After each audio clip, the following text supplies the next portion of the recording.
false start every single week at this start. I was sure we were going on early then, Neil. I was absolutely sure for once it came on properly and I spoke. So the one time actually it went smoothly, I spoke early. Absolute vintage. Hello, welcome to the Villa View. It's time for a post-match pint in association with Purity Ale. Myself, Dan Bardell, hosting with Neil Dunworth. We're here to talk about Aston Villa 2, Arsenal 4. But before we do that, just a quick word for our sponsors, Purity Ale. If you want to get 10% off everything they have to offer, including all their Villa ales and beers, use the code #VillaView and you will get 10% off everything they have to offer.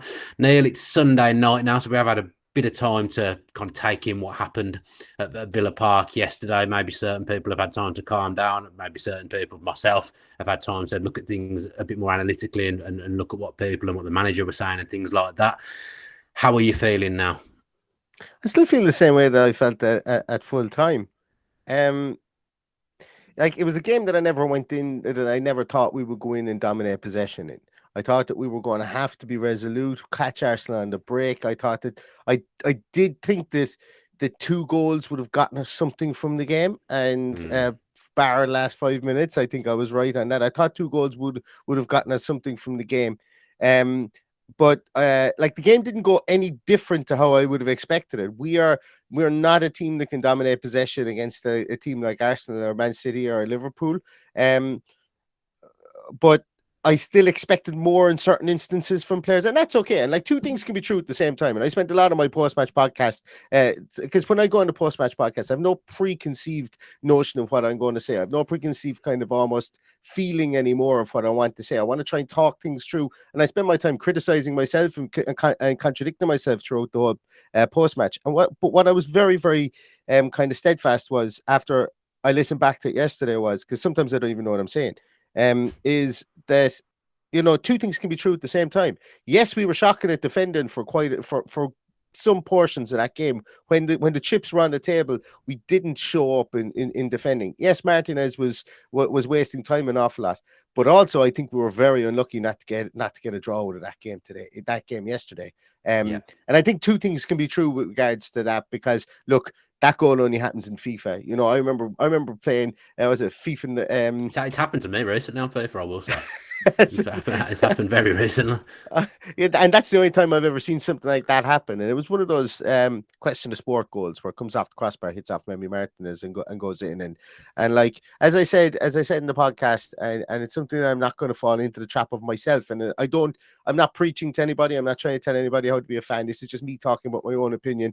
I'm not trying to convince anybody either. And I'm very, very, very, very steadfast in that too. But like, I've given up being worried about what other fans think about Aston Villa, and, you know, whether other fans slag me about something going on. I don't really care, because they have not been in the trenches with regards to Villa with us. 37 years will kind of, and that's how long I'm in this earth. Of that, there's 32 of them, 30 of them anyway, at least following Aston Villa. You know, I'm kind of here and I'm kind of going, lads, you can't really say anything worse than's been said to me in the last 30 years, so I couldn't really care less, you know. So I couldn't care less what other fans say, but look, it was a horrible way to lose that game yesterday. We had every right to lose the game, but I thought we did a lot of things good to get a draw out of the game as well, if that makes sense. I'd agree with what you've said there. Also, it could have been so very different. What Stato's just said in the chat is completely true. The game was lost on moments where, you know, Bailey shot cannons off the bar and hits Ramsdale and goes in. You know, we win the game 3-2, maybe 4-2, but unfortunately we hit the bar and it comes pinging out. They hit the bar and it hits Martinez in the head and goes in. But before we do get into the game, I just want to address something that's been going around on social media over the last 24 hours or so. So obviously, most people will have seen that Arsenal Fan TV filmed a match preview in the ground. No one likes that. No one likes this. I don't like Arsenal Fan TV anyway, to be honest, but no one likes to see them setting foot in Villa Park and doing a match preview. So I spoke to someone from the Villa comms team this morning, and I've been told that absolutely no way that should have happened. It wasn't signed off by the comms team. It's a mistake. It's ended up happening. It is what it is, but that will never, ever happen again. So just to address that, because I know there's been stuff flying around on Twitter, but, you know, my main grievance with that is not, I mean, people will say our fan channel should be able to film in there. And, you know, I think basically there's so many fan channels now and so many channels, so many people doing great work, so many people doing podcasts. Where do you draw the line? You can't have everyone in doing it, and then if you let one in, then people are going to complain. I was very fortunate with Rollo and Lynch when we started the Villa View that we were given some access because there wasn't many others around at that time, and we had a good relationship with the club, and we were allowed in to do things. But now I think it's a completely different beast, different owners as well, different people working behind the scenes at the club in some departments as well. So it's difficult for it to happen. So I had no problem with that whatsoever. I haven't asked to film any content at Villa Park, to be fair, for years, particularly since COVID. The main grievance was the fact that Arsenal Fan TV was apparently it seemed to us, were allowed to do it. They absolutely shouldn't have been. So let's draw a line under that. I've spoke to Villa today. They've said it shouldn't have happened, and they've said nothing of that ilk will ever happen again. So hopefully that message gets out there. Now I've spoke about it on our show. Let's get into the game then Neil. And Villa once again not attacking the whole end on this occasion in the first half, but score a goal in the first 10 minutes. And I tell you what, Ollie Watkins and Leon Bailey are loving those early goals at Villa Park. It's great work from Matty Cash, and it's a lovely bit of work from Ollie Watkins as well. It's not the best defending from Saliba, if I'm being perfectly honest. He kind of gives him an awful lot of the goal to aim at, but it's still, tricky feat from Ollie Watkins, and it's a brilliant finish. He scores again, 4 in a row now. Stato tweeted earlier that he could become the first ever Villa player to score 5 in a row, in 5 games in a row, if he scores next week against Everton away. So he's on sensational form at the moment, Ollie Watkins. Didn't have loads of the ball yesterday, didn't have loads of chances, loads of service or anything like that. But I think when he's been brought into the game at the moment, he's very, very effective. I still don't think his hold-up play gets the credit that he deserves from the Villa fan base. And I think I don't remember whether it was me or you. Sorry, me and you. But I definitely remember saying on a podcast when Watkins was the main man and there was no other striker in his first season, he was pretty deadly in front of goal in that season. He scored a lot of goals, and I think the Villa fans were very fond of what he was doing. I think his game was at a different level to perhaps what it was last season. We're now seeing signs of that Ollie Watkins from that first season. I don't think it's a coincidence that he's just the fact that he is the main man now. I think you can see from his celebrations as well. He pointed at himself. He's got a bit of belief. He's enjoying carrying that burden, and that's good to see. Absolutely. And what I'm liking from him at the moment is, well, the 2 goals he scored since the Leicester game have been really smart finishes. I mean, really smart finishes. Harry Kane scores those 2 goals. People are calling him a natural goal scorer, and that's it. I'm not saying that Ollie Watkins is a natural goal scorer for me, whatever, but it looks like things are beginning to click for him.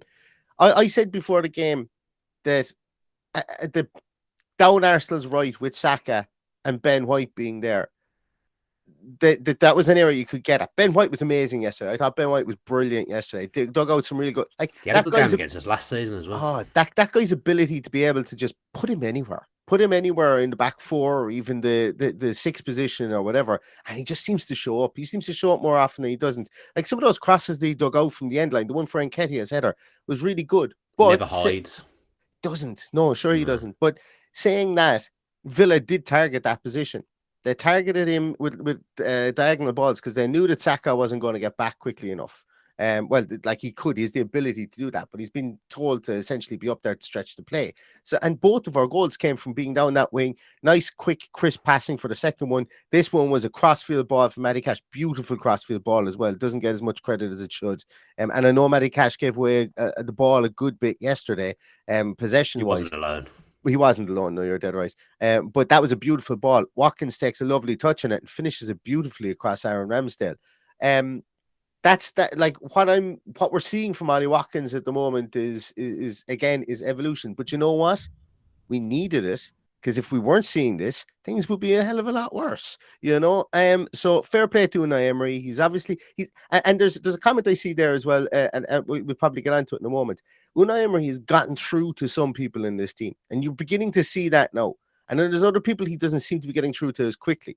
And that's what we're going to see over the rest of the season. And probably that's what's going to shape the makeup of this squad as the season goes on. But Ollie Watkins, I think for certain, Douglas Luiz for certain, are 2 people that Unai Emery has gotten through to, and we're seeing the benefits of. And I think John McGinn as well. I think John McGinn did a nice bit of work yesterday as well, along with Coutinho. So, 4 bright points from that game, I think, would have been Douglas Luiz, John McGinn, Philippe Coutinho, and Ollie Watkins. And we can discuss and fill in the gaps for the other 7 players afterwards. Yeah, so Villa 1-0 up. As I say, good habit scoring early at Villa Park. Love an early goal. Bad habit. We suddenly kept conceding within a short space of time of doing that and going ahead. Also, it seems to be a mistake. And I think, it's a mistake for that goal, in my opinion. I have actually seen some people try and defend Mings for that goal, but I think it's a bad mistake personally. Yeah. I love Tyrone Mings, but I think that's a really bad mistake for that first goal. The cross comes in. I'm sat in the whole end where that's unfolding right in front of me. He's facing the ideal way to just knock it out of play for a corner. You see players in less dangerous situations than that. They'll head the ball out for a corner just to be safe. He's got no idea what's going on behind him in and around the penalty area. He heads it into a dangerous area. So, he's asking for trouble. He's very unlucky with the fact it's fell to Saka, and Saka's absolutely smashed it, right-foot it home. Not many players are capable of striking a ball as well as Saka did for that goal. So he's unfortunate in that he's made a mistake and he gets punished. And, so often for Tyrone Mings, I do feel for him when he does make a mistake, he always seems to get punished later on in the game. Ezri Konsa's made probably a worse mistake and he's not got punished. He's lucky, he's fortunate, he's got away with it. I do feel with Mings, he's unlucky that when he does do something wrong, invariably the other team seems to score from it. And it's frustrating. Arsenal had just started to come into the game, really. I felt like they were starting to come into the ascendancy a little bit after a good start from Villa. Villa was struggling to hold on to the ball at that point. I mean, that wasn't the only time in the game Villa was struggling to hold on to the ball, but I felt that was the first real period where Villa was struggling to hold on to the ball, and they dealt with everything pretty well. And then that one moment happens and they don't deal with it properly. It's 1-1 and you're back to square one. I agree. Yeah. I think there's multiple, and you know what? This is the beauty of having instant replay, and the beauty of being able to slow everything down and see it frame by frame. And the players can't see it frame by frame in real time, so it's very, like, a lot of times, and I found myself, like, as I say, I found myself being overly critical of situations, and then afterwards just having to kind of knock myself around the head and go, there's no way a player could pause that and have the peripheral vision to see what's going on 20 yards behind him and stuff. This all happens in split second stuff. But saying that, I think that, look, if Tyrone Mings is watching that back, he's thinking to himself, why the hell didn't I just head that back where it came from? He's just got no idea what's going on in the area where he's putting the ball back. And it's a poor one, in my opinion. He's trying to block the cross, expecting almost the cross to go past him and to be crossed into where it should have gone to. And it actually comes to him and he's like, oh, shit, here it is. And for two reasons there, because even if he isn't so good in coverage where he's getting back to, because he's in a really great position, to be able to block the cross. I don't know what was going through his head, but even if he isn't there, it's a simple one for Emiliano Martinez, who's 5 yards behind him. There's a slight call for that, isn't there? It's to call and come and get it, because then there's no danger at all, is there, at that point? Yeah, I don't know. I still haven't actually. Someone I haven't taken too much notice of it, and I've asked a couple of times who was. Because there was somebody really in around Saka's orbit when the ball drops to him there, and it looked like they were just kind of flat-footed. Now, obviously, that's not the reason for the goal. Once again, everything happens in a split second. Was it Kamara? I think was in and around. I have watched Match of the Day this morning. Brought myself to do it. I didn't really feel like it, but I did do it. But it's an unbelievable finish from Saka. It's a mistake from Villa, but Saka is absolutely not that home of the plum, and that's what good players do. If you make a mistake, even if it's only a half chance, and I think that was probably less than a half chance actually from Saka. They put the ball in the back of the net and they punish you, and Arsenal have done that, and then they kind of grow into the ascendancy, and you're thinking, well, we could be in a little bit of trouble here. Their tails are up, but it's Villa who actually end up going ahead in the game, and it's a lovely, lovely goal from Villa. Really well worked, and when you see that goal, 10 passes, I think. Yeah, that's when you see that kind of sometimes that looks slow playing out from the back. It does open up space, and that's what happened for that goal. It's really well worked from Villa, and it's kind of an insight into what Emery wants to do. That goal is the perfect vision of what Unai Emery wants Aston Villa to be, how he wants Aston Villa to play, with the left back getting high and putting the ball across, the attacking players moving around fluidly. There's some lovely aspects to that goal from Kamara, from Moreno, from Buendia, and then the finish from Coutinho. Excellent. That is just the way he's used the defender and gone to look like he's bending it in the corner and sent Ramsdale for a hot dog and just knocked it in the bottom corner. Forget the build-up, which is absolutely sensational from Villa.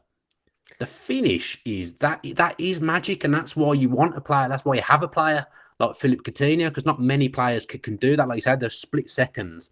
Not many players can think to do that and use his body and use other people's bodies the way he did. It's an incredible goal now. I was up on my feet, absolutely buzzing with that one at Villa Park. One of the best goals I've seen at Villa Park for many a year, actually. But it doesn't get any credit now because we lost the game. But it doesn't get any credit on match day. If Man City had scored that goal, everyone would be waxing lyrical about Pep's style of football. That's an insight into what Unai Emery wants. And you know what? That's exactly, you stole the words out of my mouth. The way that Moreno and Buendia kind of played, I think it was Buendia played that lovely weighted ball into Moreno there. I think it's Kamara actually. Was it Kamara? Yeah. Was it? But the way that Moreno actually played that was almost prime someone like Cancelo or someone like that last year. He did that. He drove at the box and used to leave lovely balls across there for the likes of Bernardo Silva to come onto. And when you said if Man City had scored that was exactly where I was going with this, is that's how Man City scored a lot of goals last season. Now, we obviously don't have those, the squaring the ball to the right positions. And not forcing yourself to have to go to the byline and then cut it back blindly or cutting it back hoping there's someone there. Moreno was able to stand up his player. He wasn't driving he wasn't driving perpendicular to the end line. He was able to stand up his player, pass that ball in where he had the vision to do so, and it just looked an awful lot more coordinated. Now, I'm going to flip it around. If I'm an Arsenal podcast, I'm asking myself, who the hell didn't block that ball coming across there? When Buendia plays the dummy, he sold the man behind him. It was like, oh no, like I could hear what was going through his head in my mind's eye as well, because it was just a beautiful dummy. It was a beautiful step over. And it comes to Coutinho, and as you said, Coutinho's finish was brilliant. I wouldn't say the quality of the four goals, not the last two, but the quality of the four goals were brilliant quality. And like that's why it was a really good, I think it was a really good game of football.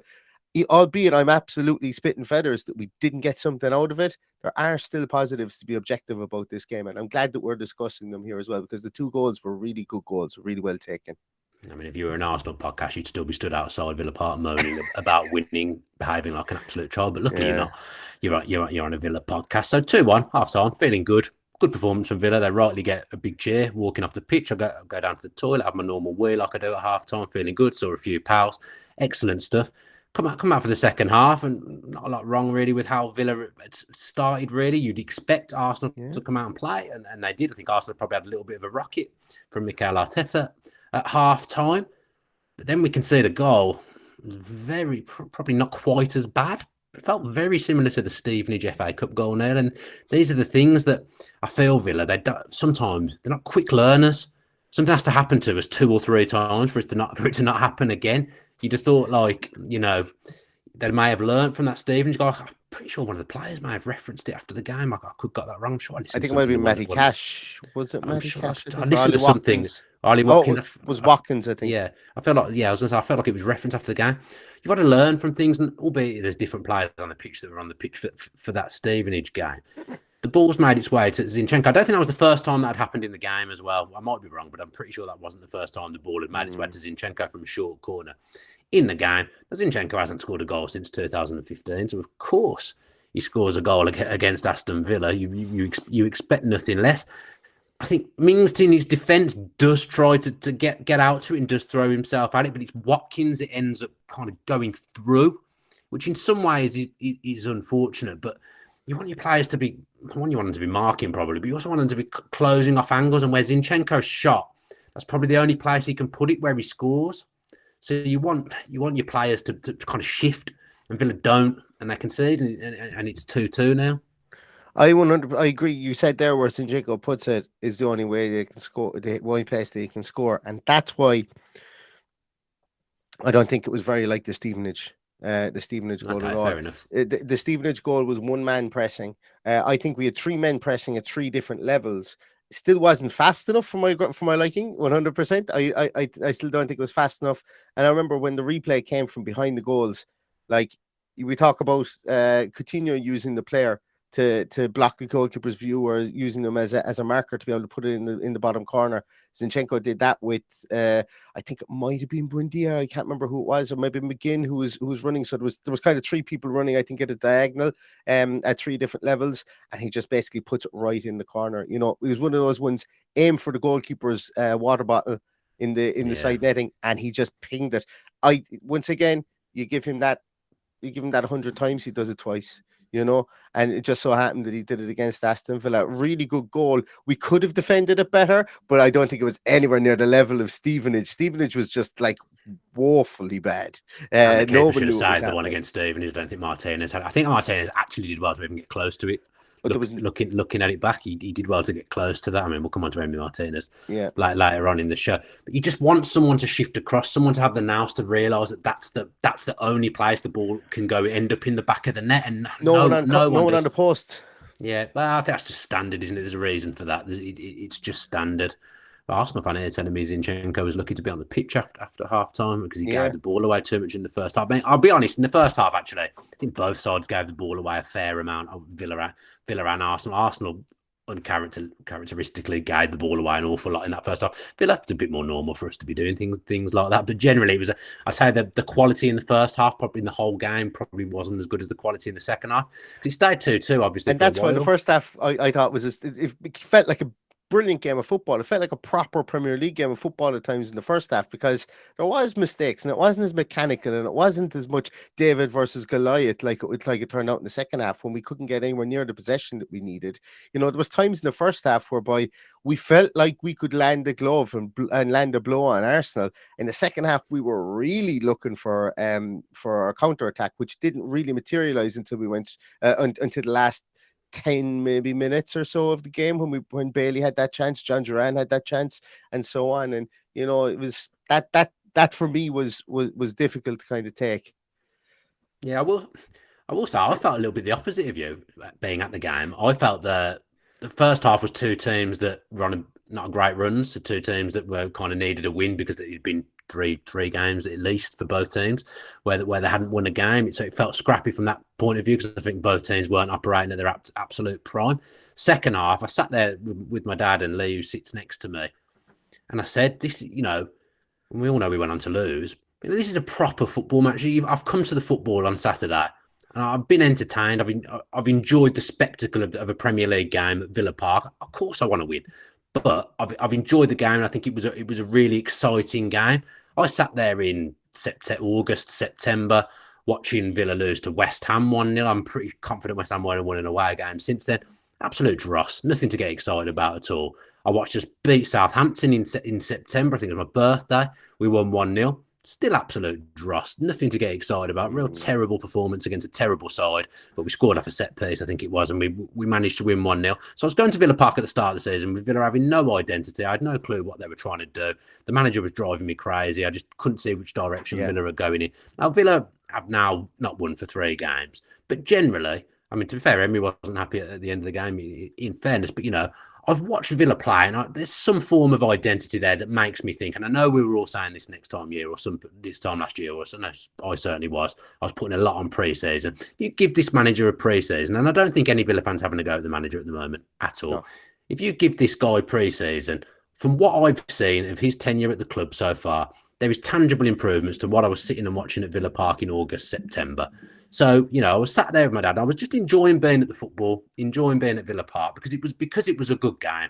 Obviously, we know what transpires. We know what goes on to happen. I think Arsenal were a little bit wasteful. Obviously, Constance tried to give them one. I think Nketiah's put one over the bar as well that perhaps he should have done better with. I think the confidence he had maybe a few weeks ago has evaporated. Yeah, that was from the Constance mistake, wasn't it? You know, you've got to put that away. And, you know, that's the kind of moment that Arsenal could look back on, you thinking and think, God, that's blown us the league.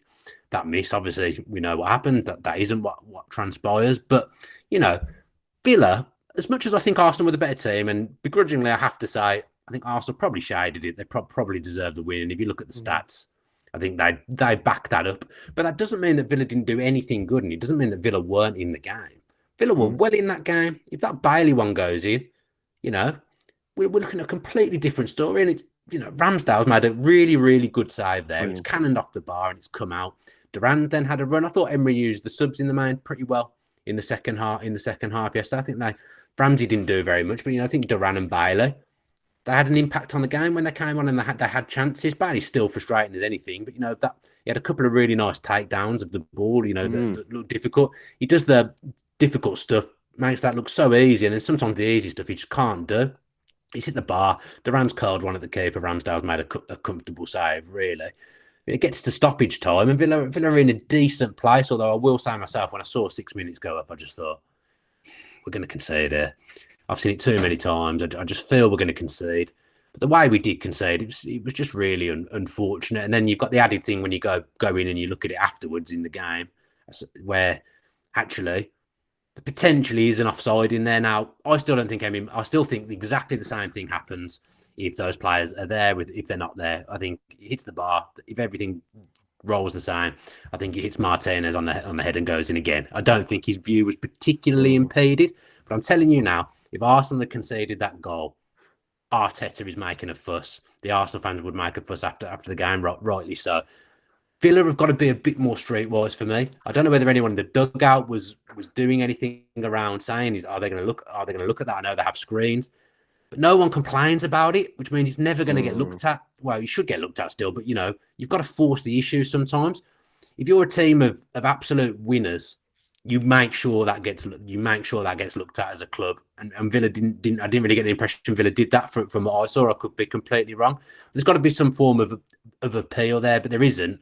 And Arsenal go 3-2 up, and at that point, you know the game's pretty much over. It's very, very unlucky from Villa, and I don't think that those two players did impact it. If I'm being perfectly honest, if that had been disallowed for us, I'd be really, really upset. Well, it was John McGinn 2 years previous. Yeah, but even that, I still think that was probably worse. That was more offside than the one yesterday. The fact it's two players maybe plays a part, because there's two of them who are in front of the goalkeeper, and you could argue we're impeding the goalkeeper's view. I still think it goes in regardless.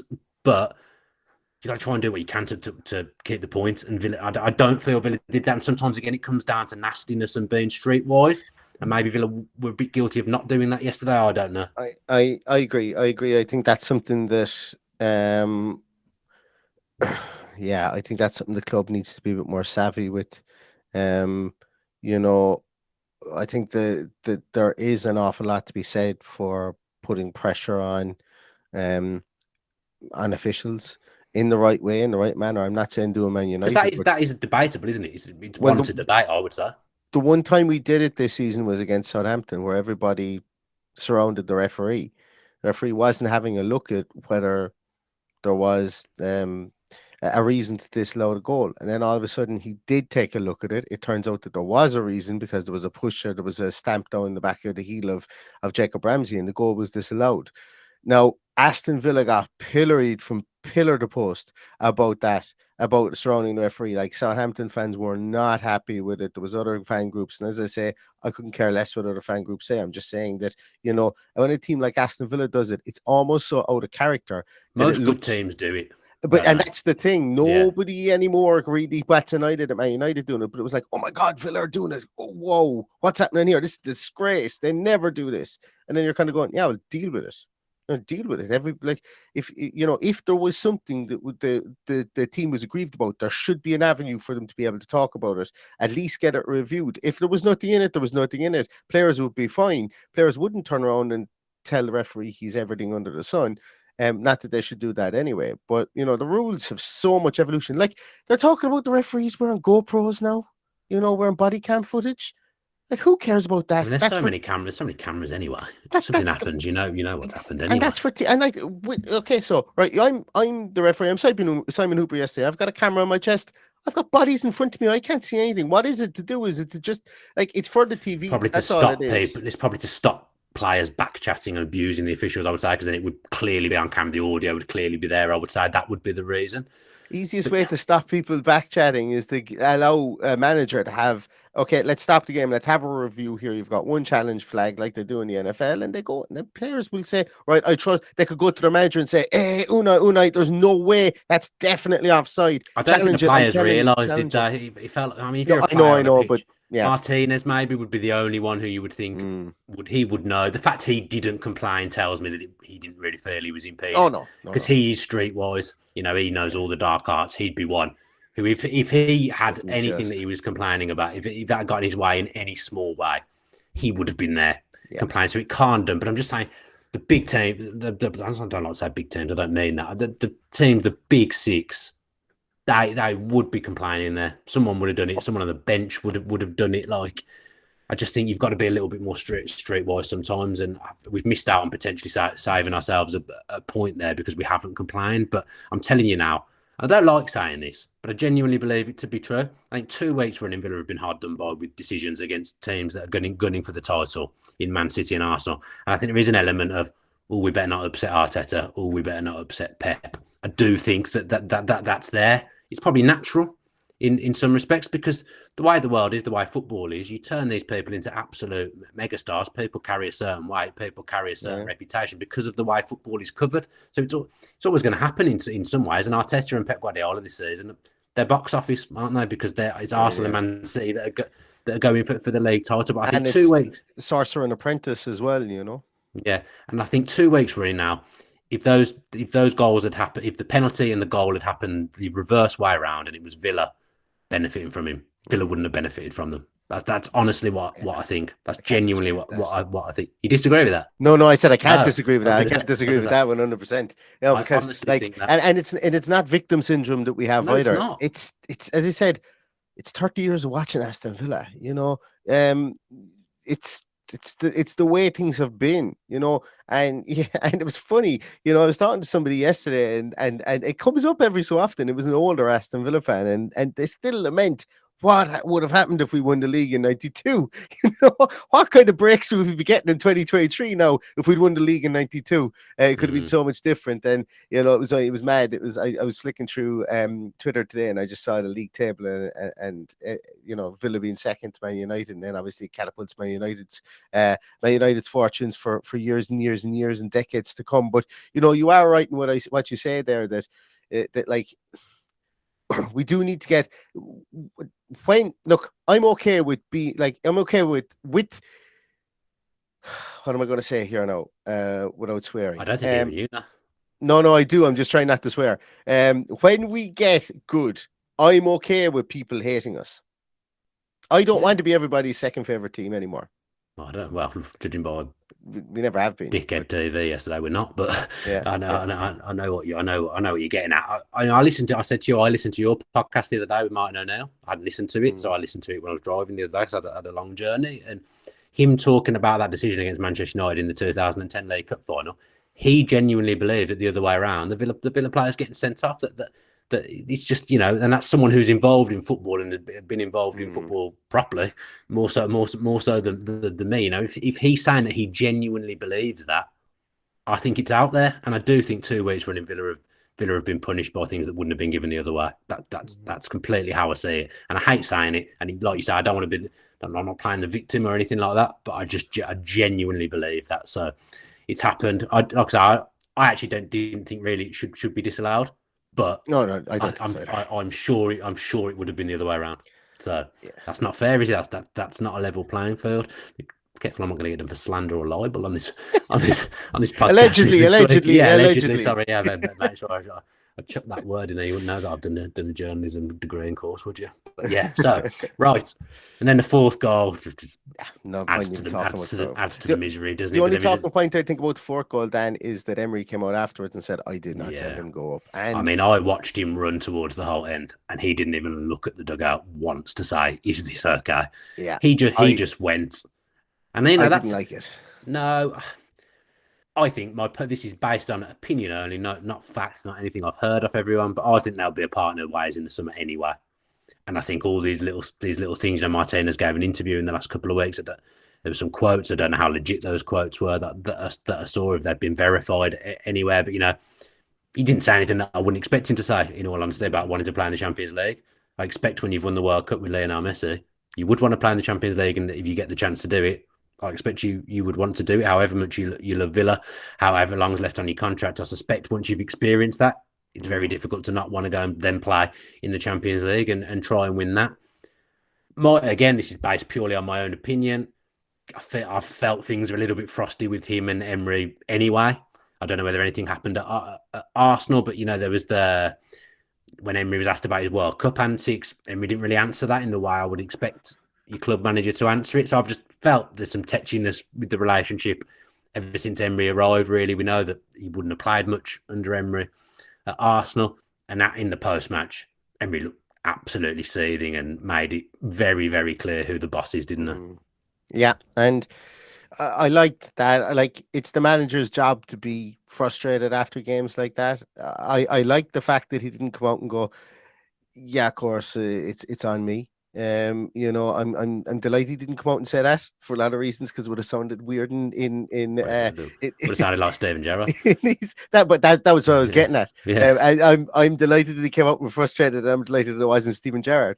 That was the manager. But look, he was frustrated, and I think he's frustrated because he knows um the team did for parts of that game play the way that he wanted them to play. And yeah. I'd agree with that. he more or less said it. He said, "Listen, look, we just lapsed out of it. We weren't disciplined with our positioning. We weren't disciplined with whatever." And I think that's okay. I think it's okay to say that, and I think it was refreshing to say that. And you could see he didn't want to be there, and that he took that defeat probably because they were his ex-employer as well. You know, he Yeah, took it that would have defeat to helped. heart. He took it to heart, and like I like that. He didn't blame anybody. He kind of just said, "Listen, as a unit, we need to look at things here, and we need to kind of sort things out ourselves." You know, he wasn't blaming the referee. He wasn't bemoaning situations or anything like that. He was talking about transitions. He was talking about the nuts and bolts of the game. Um, and you could just see that I liked as well when he said, you know, there was parts of this game where I don't really know what went wrong. That's fine. I think that that's brilliant for a manager to say, to come out and give us bluster about going, yeah, well, we go again, or you know, think of all the things that we've heard over the past few years of people trying to bluff it through. I'm bluffing to, oh yeah, I know exactly what went wrong there, and there's going to be retribution. He was like, I don't deal with the transitions in game. We're going to need to go back. We're going to need to do analysis on it. We're going to need to find out what went on here. We're going to have to watch the video. Essentially, is what he said. And that's just the reality of the situation. There were parts of that game where Arsenal were just better than us, but there were parts of that game we were really on trend and on brand with what we were supposed to do and what Emery wanted us to do, and we looked pretty good in those. And I think more of those came in the first half than they did in the second half, and I think that's what he was responding to as well. When he mentioned that, and I like that he was a bit tetchy when he mentioned that as well, because look, I want a manager to kind of give a shit. Sorry, Yeah, this isn't my podcast anymore. I've saw a couple of times, to be fair, on tonight. I got to admit, I was a little bit surprised by his interview afterwards, because I was on Twitter after the game, and I've explained how I was feeling during the game. Just that, you know, watching Villa go toe to toe with the team here in a good football match. I wasn't doing that in the first half of the season and under the previous managers. From that aspect, I was pleased. I think there was a few people on Twitter that I reacted to someone saying that the Villa were pathetic. I don't think that's true. I completely disagree with that, but I get what Emery's trying to say. The guy's a winner at the end of the day. You know, as a manager, the guy is a winner. He won't like losing 3 games in a row. He won't like that they put so much time into certain things on the training ground through the week, and then Villa don't implement those things come a weekend. He kind of said something a bit similar to Dean Smith about training ground players, Yes. but obviously in a completely different way because of English not being his first language. But it felt like he was kind of saying the exact same thing. And, you know, he'll be unhappy to have shipped 4 goals at home to home games in a row. He'll be unhappy that we've conceded 11 goals in 3 games. All these things Unai Emery is going to be really upset with. And he was visibly upset after the game in the interviews that he did. And he was pissed off, like you say, as well. Just while I can see it on the thing, David Stiles has said something I completely agree with. Talking about Emiliano Martinez, seems a bit aching to Jack coming back from the Euros and having a taste of that level. He didn't stick around much after. I don't think Emmy will either. I'd completely agree with that. Got to take into account here as well. Emmy Martinez has won the World Cup.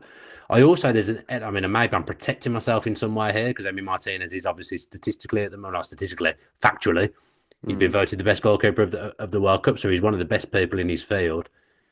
I do feel he's not perfectly suited to what Unai Emery wants his goalkeeper to do. I think he's good with his feet. I think he kicked the ball out of play an awful lot of times yesterday, forgetting that Moreno wasn't 6 foot tall. Yeah, you know, he did that a few times. He was an unbelievable goalkeeper, probably in the top 3 goalkeepers we've had. And I've been going since 1993, and I would put him in the top 3 keepers we've had since I've been going down. But I do think he's not quite top level with his feet. You know, very few goalkeepers are, in fairness. But if we're playing the way we're playing, your goalkeeper needs to be a little bit better with the fee. But let me tell you, if he signed a 10-year contract tomorrow, I'd be absolutely delighted because he's an unbelievable goalkeeper. And then some he could go and we replace him with someone who's terrible. That could happen. I know what I'm trying to say here, and I'm not disrespecting Emi Martinez. I know what you're trying to say too. Yeah, but I don't think his distribution is quite what Emery wants. That's not based on anything I've heard. That is my own opinion. Yeah, I think the distribution was poor. Like I read a thing on Twitter yesterday where somebody, and I just laughed at it, and he said, "Emmy want to stop smelling his own farts and get his head back into the game." And it just made me laugh. I don't think that's kind of thing. Do you think that kind of thing? I've seen a few people saying that he's come back and he's up himself. I think he's just a confident guy. I don't think he's doing much any differently to what he was before. Maybe the time wastings come up a little bit more. He's picking up a lot of yellow cards for time wasted. But then when Arsenal were winning, Ramsdale was doing it. It's just what happens, isn't it? We were trying to. I think we were happy with the point, weren't we? And he was trying to protect that. And that's his thing. And his confidence 6 weeks ago was a positive. His confidence for us 6 weeks ago was a positive. He had a great game against Leeds at home, for example, where he made some unbelievable saves. This is it. Yeah, this is it. But what it is that straight ball to Kamara that gives a goal away against Leicester. The ball against was it Brighton? The ball to Douglas Luiz that gives a goal away against Brighton. Alexis McAllister. The poor game yesterday with regards to his distribution and so on. They're happening now, and if you're going to be a confident guy, and if you're going to go out there, and if you're going to be giving it the big one, and do and being that provocateur, you kind of like when things go wrong, you will get questioned. Now, saying that, like the thing is here, lads, do we want to go back to Robin Olsen in goals? Because we've only got two choices, and I'm not going to put Sinisalo in there because he's had 4 games for Burton Albion this season out on loan. So what we got here is you've got the choice of the lesser of two evils. Sorry, no, that's 200% wrong. Emi Martinez is a fantastic goalkeeper. What am I saying? He's been goal for the rest of the season. He's not going in. He's obviously not 100%. That's not what I'm saying. Emi Martinez is a fantastic goalkeeper. He had a rotten game at the weekend. Absolutely. Like I wouldn't even say it was rotten. He's had the ball hit him on the head and go in. It's a bad day, isn't it? It was one of his worst games of the season, I would say for sure, because of his distribution. His distribution wasn't good. His distribution was poor. Yeah, but what I'm saying is that like there's probably 18 other teams in the league or 17 other teams in the league that rip your hand off at the wrist for Emi Martinez. So I personally am nowhere. Like if he goes, fine. We get a wage of cash for him. Absolutely, that is great. But like, that will be what happens. The thing is here, where does he go? Like, and I don't even want you to answer that question. I don't want you to answer that question. I know. I think he'll go, but I don't think they'll be in the Champions League. That's the thing, yeah. Chelsea, but I can't see them being in the Champions League. I don't think he'd go to Chelsea. Unless they miraculously somehow win the Champions League. I thought Man U might need a keeper in the summer, but looks like they're going to have to hire for another year or two. It looks like he might sign an extension. Spurs will be looking for a goalkeeper, but they might not be in the Champions League, but they're certainly not going to be in the shout of winning the Champions League. He's talking about going to win the Champions League, but I think he'd take just playing in it, in all honesty.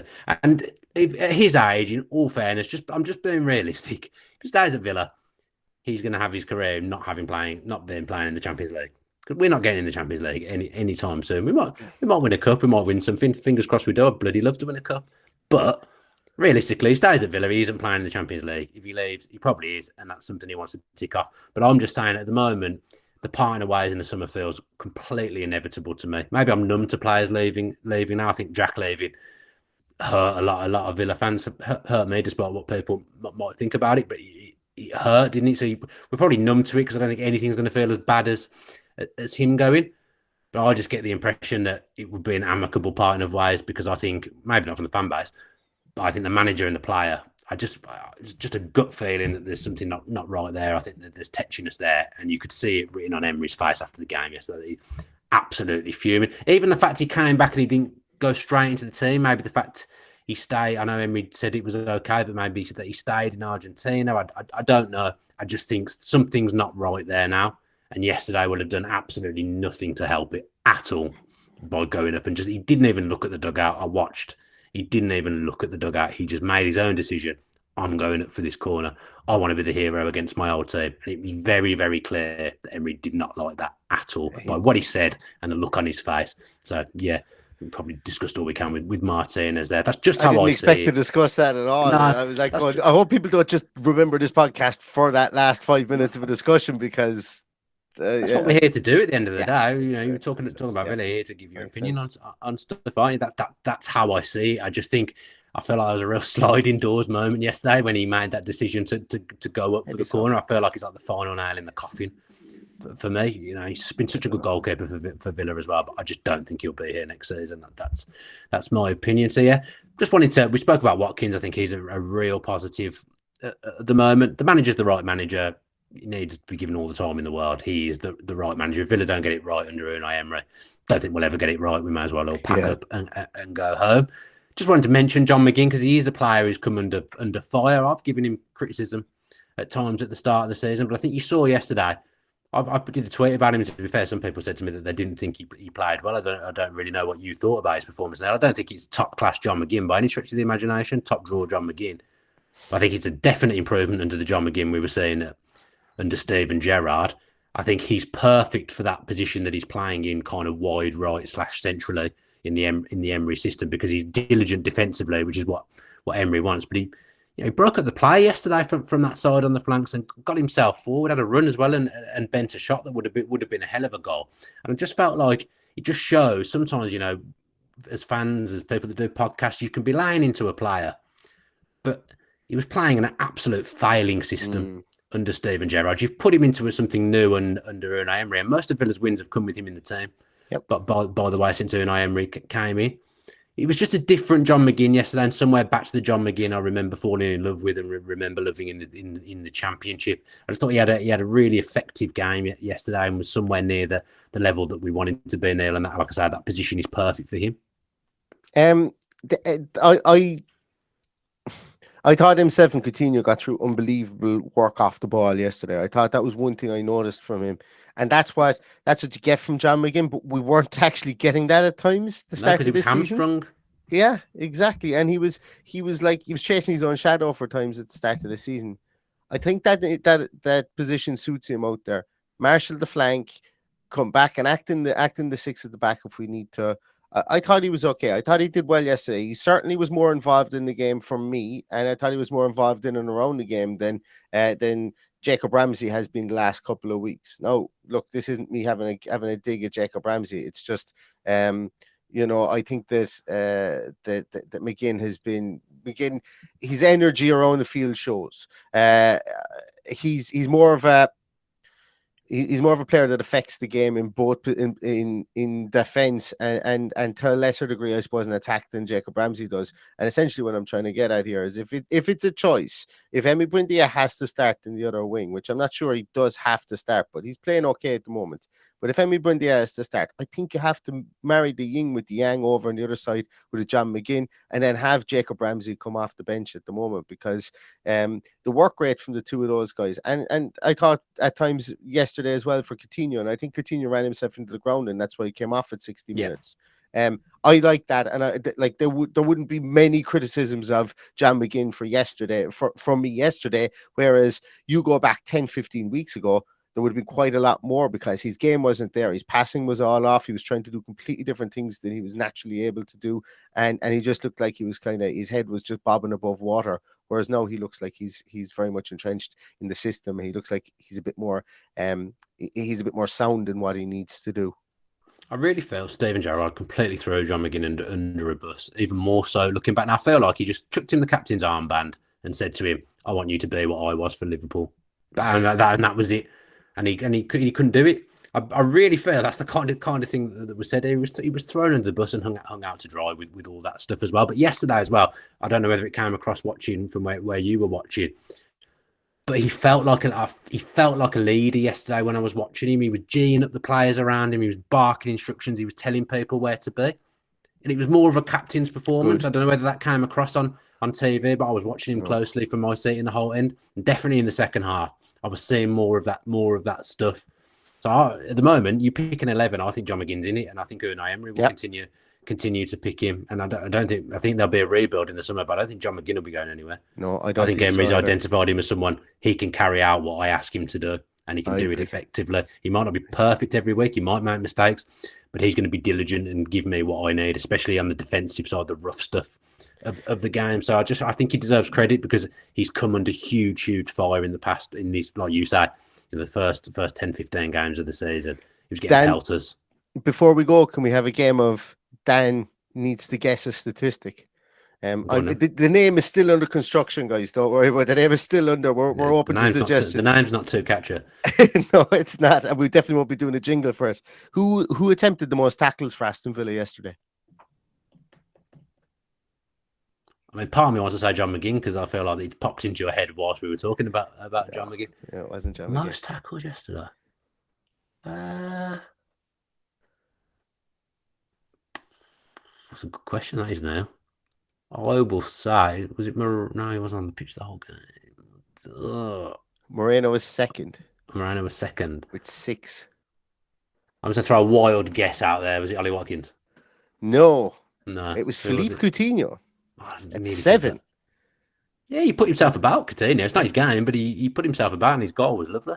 Yeah, if we get something out of him, brilliant. That would have been a pleasant thing that I don't think many people saw coming out of yesterday. Stats, I can tell he's absolutely raging that you're coming out with stats on the show now. Be absolutely fuming. He'll be getting his Neil Dunworth voodoo doll out, putting your face on the dartboard. He'll be absolutely seething that you're coming on this show and giving stats. Poor stats. So he's been in the chat the whole way through, throwing out his stats as well. He even guessed your. I mean, I'm saying he guessed. He absolutely didn't guess at all, did he? Plugged himself into the matrix. That's what he did there. That's right then. You've got to look after your kids, so we probably should call it a day because we've been a lot longer than I thought we were going to be. But you know what? Sometimes I do these shows, and I think I enjoyed that, and I did enjoy talking through the game with you. Some things I don't like talking about, and some not always nice stuff in there. But you know what?